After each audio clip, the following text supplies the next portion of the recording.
आज हम चिंतन में गांव की होली की बात करेंगे।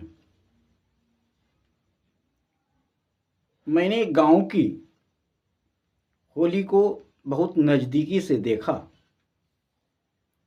और आज से 25-30 वर्ष पहले मैंने गांव का होली देखा था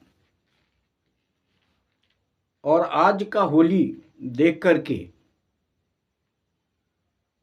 बहुत खुशी मिली कि आज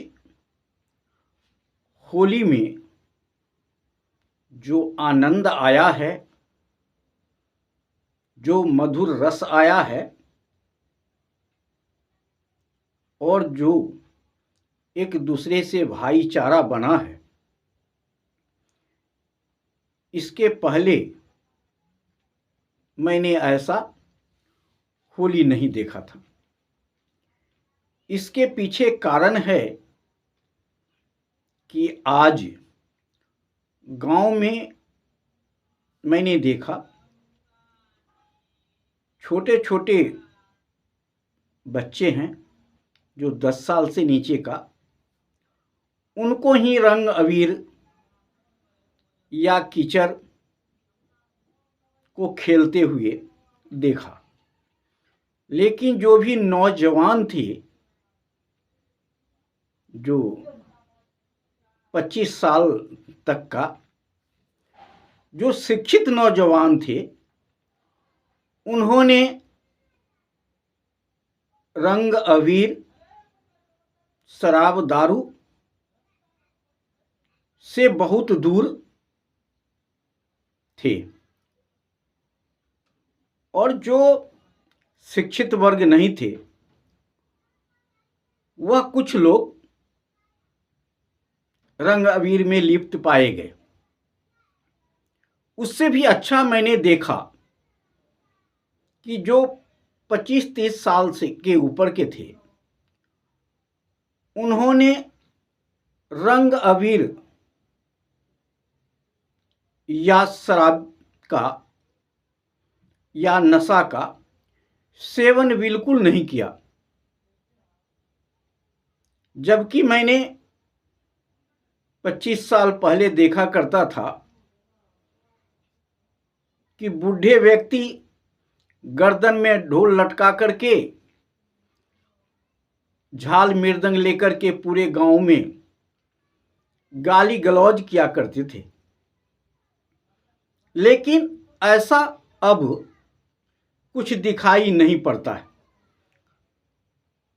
मैंने देखा बड़े बुजुर्ग के सामने नौजवान बच्चे जा करके उनको चरण छूने का काम किया, उनको मिठाई खिलाने का काम किया, लेकिन रंग अबीर का प्रयोग बहुत कम दिखने को मिला। और अब लोगों में समझ आ गया है कि रंग अबीर से कपड़े गंदे होते हैं, शरीर गंदे होते हैं, शरीर के त्वचा पर प्रभाव पड़ता है। यह अब सबको समझ में आ गया है, इसलिए रंग अबीर का प्रयोग बहुत कम हो गया है और धीरे धीरे कम होता जाएगा। जैसे जैसे समाज में शिक्षा का स्तर बढ़ेगा, वैसे वैसे यह होली का रूप रंग भी बदलने लगेगा। मैंने यह भी नहीं देखा कहीं कि होलिका दहन की नाम, गांव में होलिका दहन की बात नहीं कहीं देखा गया, क्योंकि गांव में लोग कहते हैं कि नए फसल होता है, उसके खुशी में वह जो नए नए पकवान पका करके होली के दिन आग में जलाते हैं, माने आग के ऊपर चढ़ाते हैं और खुशियां मनाते हैं। ये देखने को मिलता है।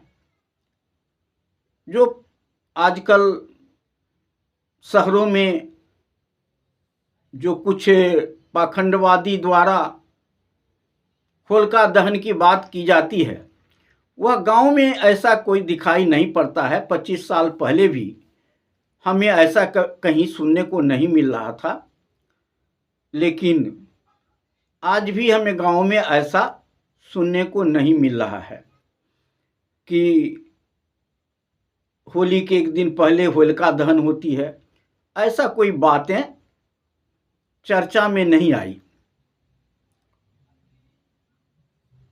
तो हमें आज इस समाज गांव से बहुत कुछ सीखने को मिला भी कि समय के अनुसार गांव बदल रहा है, गांव में पढ़ाई लिखाई का स्तर सुधर रहा है, इसलिए होली का रंग रूप में भी परिवर्तन आ रहा है। शहर में इससे ज़्यादा अभी कहीं हुड़दंग देखने को मिलता है जितना अब गांव में नहीं है। गांव में लोग काम से भी व्यस्त हैं, लोगों के पास काम ज़्यादा होता है, खेती गृहस्थी का काम होता है, उसमें व्यस्त रहते हैं, इसलिए हुड़दंग के तरफ उन लोगों का रुख नहीं होता है पहले जैसा हुआ करता था। और आज जो छोटे छोटे बच्चे हुड़दंग मचाते हैं और जो पढ़े लिखे कम हैं वो भी हुड़दंग मचा रहे हैं। शायद धीरे धीरे ये भी कम हो जाएगा, क्योंकि ज्यों-ज्यों शिक्षा का स्तर सुधरेगा और जब गार्जियन माँ बाप धीरे धीरे बच्चे को संकेत करेंगे तो बच्चे रंग अबीर से दूर हो जाएगा, नशा से दूर हो जाएगा। पहले मैं देखा करता था कि होली के दिन बहुत सारे लोग नशा में डूबे रहते थे और हर घर में मांसाहारी का सेवन होता था। ज़्यादातर घर में जो मीट मांस खाते थे उनके घर में। लेकिन आज गांव में देखने को मिलता है कि ऐसा अब कुछ नहीं है। न लोग मांसाहारी के तरफ झुकाव है उनका, न हुड़दंग के तरफ उनका झुकाव है, न शराब दारू के प्रति ही झुकाव है। यह अच्छी बात है और हम चाहेंगे कि इसी गांव के तरह शहर में भी और दूसरे गांव में अभी ऐसा होता है तो बहुत अच्छी बात है, नहीं होता है तो अनुसरण करना चाहिए कि अब समय बदल गया है, उसके मुताबिक हम आपको भी बदलना चाहिए। और हम आशा करते हैं कि आगे आप बदलने का प्रयास करेंगे और समाज इससे उन्नति के रास्ते पे जाएगा। आपके बच्चे पढ़ाई लिखाई करके और इस पाखंडवाद से दूर होंगे, रंग अबीर से दूर होंगे, जिससे कोई फ़ायदा नहीं होता है, खराबी ही खराब होता है। लोगों में तनाव पैदा होता है, झगड़ा झांटी होता है, केसम केसी होता है। अगर आप इससे दूर रहेंगे तो आप बच के रहेंगे, समाज बच के रहेगा और समाज अच्छा बनेगा, आदर्श समाज बनेगा। इसी के साथ जय हिंद, जय भारत।